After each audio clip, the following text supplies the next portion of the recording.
They got him. The Crybaby Antifa guy, they got him. Ah, yes. Love, the man who punted a dude in the face, was seen on Snapchat saying, oh man, I'm going to go to prison for murder, something like that. Well, you're lucky the dude didn't die. This guy, Adam Hayner, the victim, raised a bunch of money. Good for him. He was trying to protect a trans woman and his girlfriend from a violent mob, and you kick him in the face, well, now they got you. Suspect in downtown Portland beating turns himself in, police say. I'm glad he did the right thing.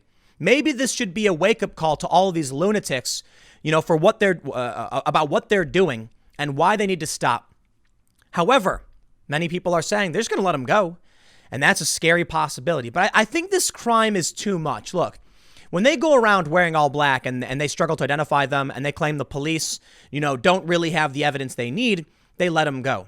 This guy, you can see his face on camera. There's footage of him. There's video footage of him doing it. And this is a very serious physical crime. I doubt they can get this guy off. This guy is going to plead guilty right away. Let's read the news, but I do have another major update.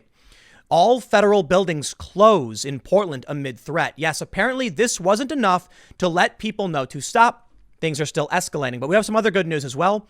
Mount Rushmore protest leader is facing felony charges. The charges may be trumped up.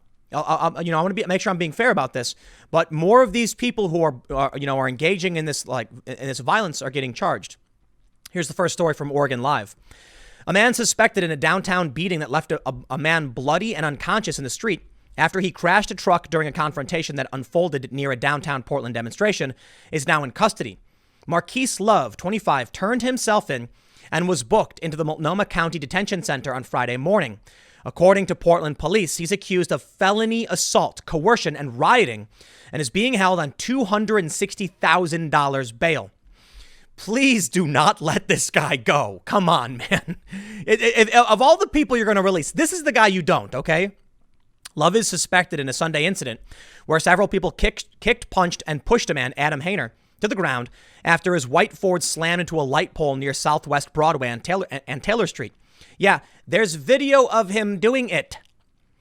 The incident happened blocks from a rally outside the Multnomah County Justice Center. A rally? They were trying to burn the place down. Police later identified Love as a suspect and said they had probable cause to arrest him. The attack against Hayner has since generated international headlines and prompted condemnation from Portland's elected leaders, including Mayor Ted Wheeler, City Commissioner Joe Ann Hardesty, and Multnomah County District Attorney Mike Schmidt. Thank you. Mike Schmidt, you're condemning this guy? Good. Longtime activists and protest organizers in the city have also decried the violent episode and said the assailants threatened the message behind Black Lives Matter. Finally! Thank you. No, you know what? Straight up, credit where credit is due. Call it out. To the Black Lives Matter activists, I say thank you and respect for slamming this guy. He has no place marching in any peaceful protest. And I'll tell you what. The big issue I have with Black Lives Matter right now is their reticence, their refusal to outright condemn all of the riots. And in fact, they've supported it. So I'll tell you this. The only reason I think they're condemning this now is because this attack was so egregious. It crossed that line. And now we know.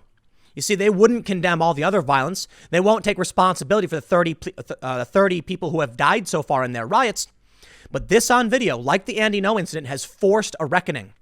Maybe this is going to push them on the defensive. I certainly hope so. Portland Police Chief Chuck Lavelle on Friday thanked people who provided information and tips in the case. Well, that was 4chan. So listen, I got to tell you, 4chan tracked this guy down. It's a collective, right? It's not just any one person. And now you've got all these people denouncing it. Dare I say 4chan did good, right? Brought a guy to justice. Even the DA, even Black Lives Matter condemning this guy. Yep. So if you want to thank anybody, you can thank them for tracking down this guy and actually getting justice. And a lot of people need to realize this too. A lot of the operations that have taken place on 4chan have really tracked down some awful people. They did a great job. Some of it's been fun, like they tracked down the "He Will Not Divide Us" flag, Hindu or whatever.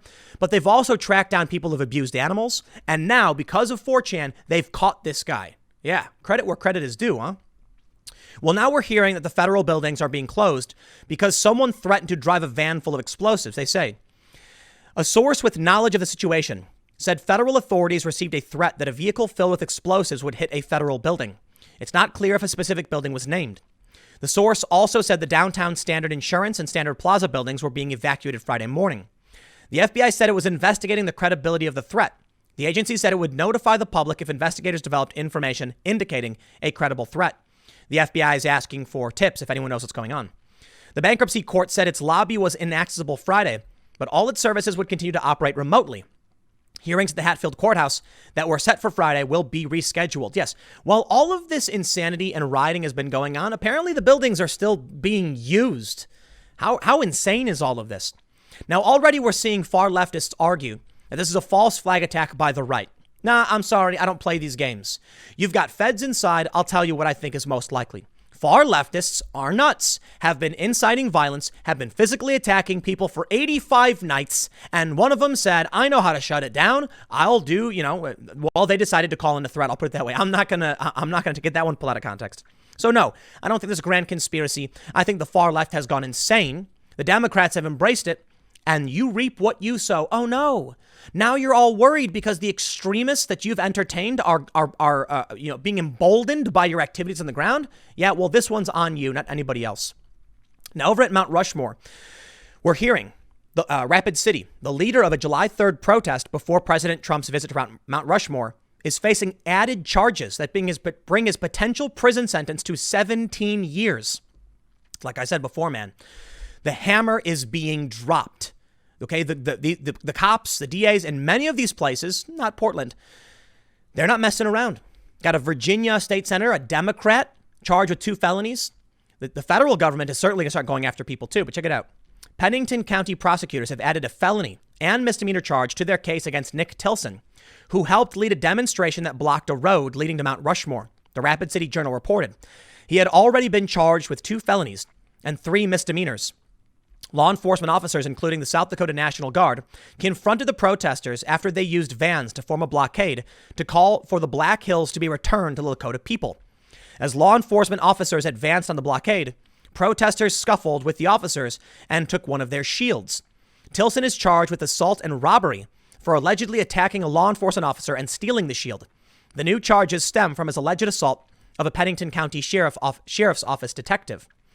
Tilson is president of a local organization called NDN Collective that is petitioning for prosecutors to drop the charges. 19 other people have been charged with misdemeanors for their roles in the protest. A preliminary hearing in Tilson's case is scheduled for Friday. The hammer needs to drop on these people because they keep escalating their tactics. They're targeting innocent people. They're beating innocent people. Now, what I heard about this may be trumped up charges, and this could be bad in the long run for the efforts of justice.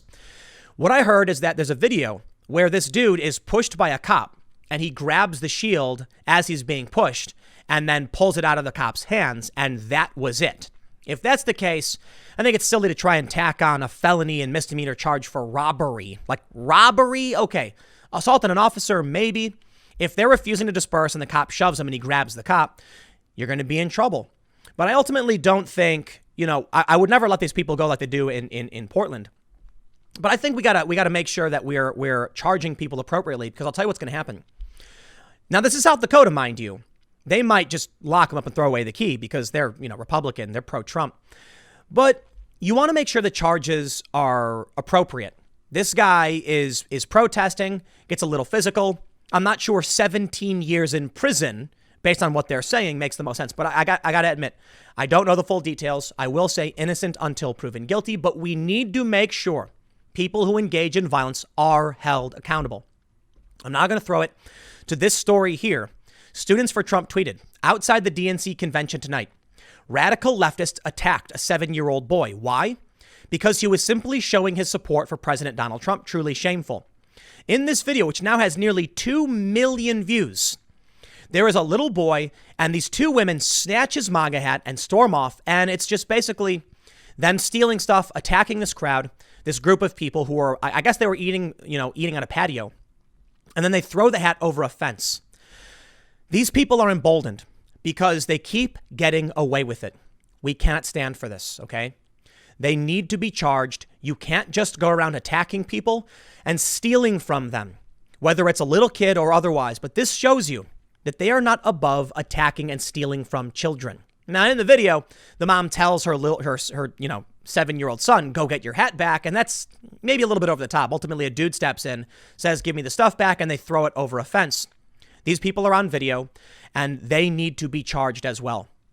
From the smallest crimes to the most extreme, like this guy, in Portland kicking the dude in the face. You cannot just rob people. You can't steal from them and do this. And so long as cops aren't going to arrest them, these people will keep doing it. I want to see a perp walk. I want to see this person brought in and charged. I don't want to see them go to prison for a long time, but just get charged. They get their slap on the wrist, they get their community service or whatever, and they don't do it again. But we cannot entertain this lawlessness. All right? I'll leave it there. We'll see how it plays out at the federal courthouse, considering there's probably going to be more riots tonight. But I got a couple more segments coming up in a few minutes. Stick around, and I will see you all shortly.